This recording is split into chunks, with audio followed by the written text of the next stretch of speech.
You could say the Montecito is the home of the American dream in the Golden State. Everyone that lives here cherishes it, loves it. The most beautiful place on earth. We had just the most amazing landscaping here. It was paradise, it was bliss. It's precisely what makes it so beautiful that makes it a dangerous place to live sometimes.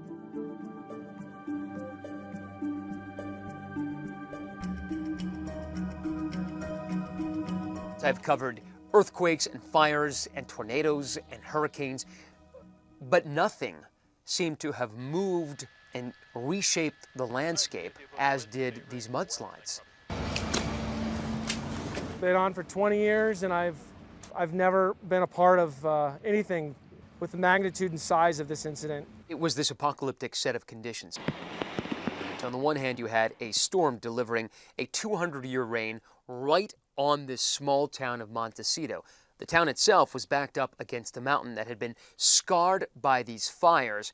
And so in a short period of time, you have a wind and rainstorm, the mudslides that just erupted from the mountains, gouging hundreds of millions of tons of debris, setting off these mud flows, massive fires, and a number of deaths.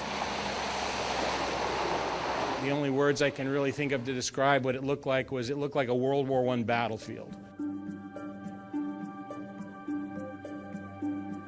We need to get out of here as soon as possible. That fire is right there. What the firefighters did is basically let the Thomas Fire burn everything around Santa Barbara and Montecito in the hopes of saving the town itself. Scorching that hillside, burning the trees, the shrubs, all the vegetation.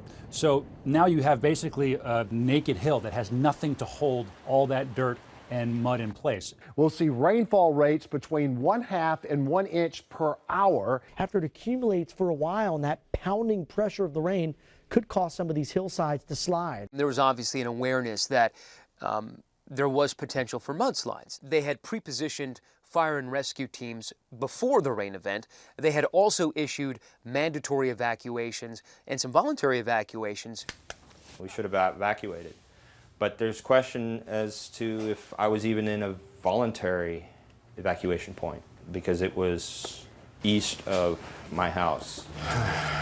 Rain is something that you can foresee, and, you know, maybe we'll take the temperature of this kind of storm and see how it goes. That turned out to be a fatal decision for so many people.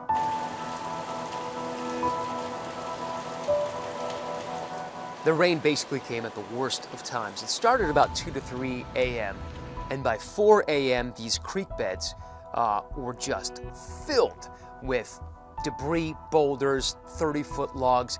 People thought they'd just sleep through this rainstorm, and suddenly the sound started increasing.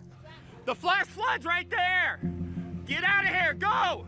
I was 2.5 blocks away and I heard one rumble, and I knew that that was it. Close the door! I had to do everything I could to make it back alive. Wake Dad up! To help try to save my parents. Wake Dad up! Wake up! It was loud and mean and the scariest roar you ever heard. Trees slamming down.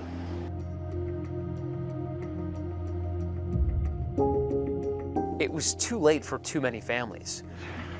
Literally, people had rivers of debris inside their houses by the time they realized that there even was a mudslide. It's up to the counter over there. And my mom, dad, and I were right there watching the mud flow out the back door every second, wondering what was going to happen. If the walls were going to cave in, and that little hallway protected us. Those are all our handprints there hanging on. God, I pray for everyone here. We had to survive because there wasn't anybody on this earth that could come help us. Trying to make access into the community of Montecito, there was no way in. Large trees had fallen over roads. Power lines, power poles had all fallen down in the roads. My firefighter kind of knew the area really well and suggested that we try some side roads and get in, and it worked. Parked the engine right here, we got our flashlights out, and we started looking and shining into this area, large, powerful flashlights. And that was the moment that we realized the devastation.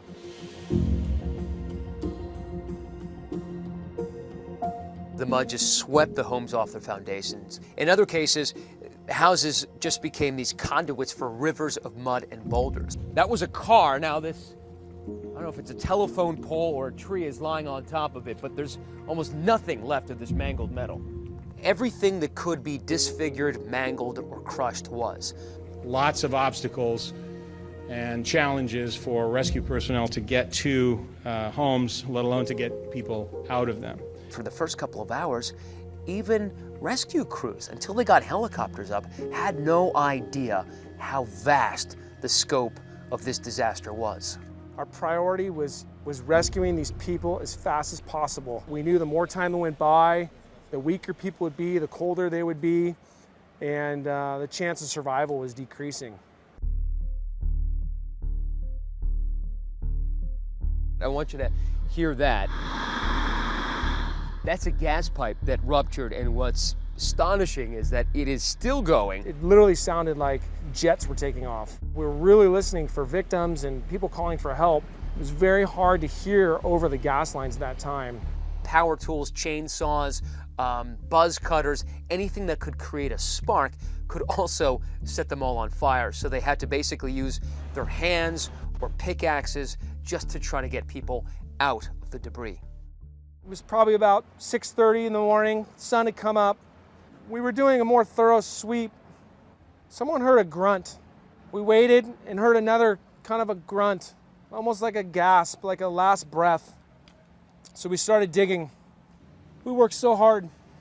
We weren't hearing any grunts anymore. And everyone's pulling these branches back just to get access. Had a child.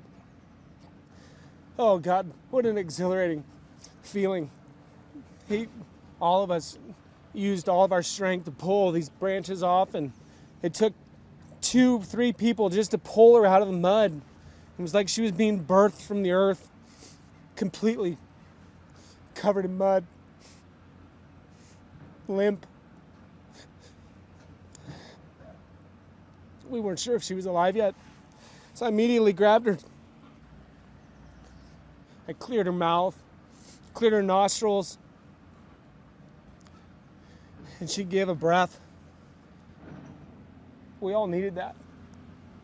It was a adrenaline boost to continue. This is the most significant rescue of my life.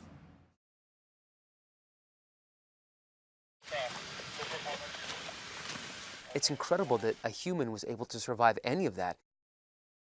As we stand here with people who have lost loved ones, It's entirely likely that a lot of the people who lost homes, and certainly the families of victims, may never move back.